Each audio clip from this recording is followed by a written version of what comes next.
வயசு இளைஞரா இருக்கும்போதே புரட்சித் தலைவர் எம்ஜிஆர் அவர்களை நம்பி அவங்களுடைய மன்றத்தில் சேர்ந்தவர்.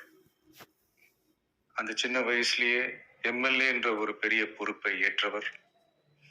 அதுக்கப்புறம் அவருடைய அந்த பயணத்துல அந்த இயக்கத்தின் இருபெரும் தலைவர்களுக்கு ஒரு பெரிய நம்பிக்கைக்குரியவராக அரசியல் களத்தில் இருந்தவர்.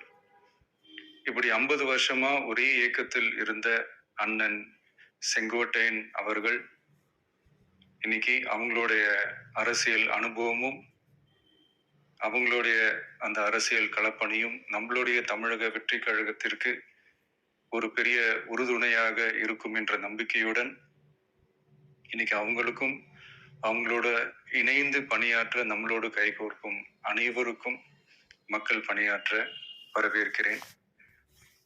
நல்லதே நடக்கும், நல்லதே நடக்கும், நல்லது மட்டுமே நடக்கும். வெற்றி கட்சி.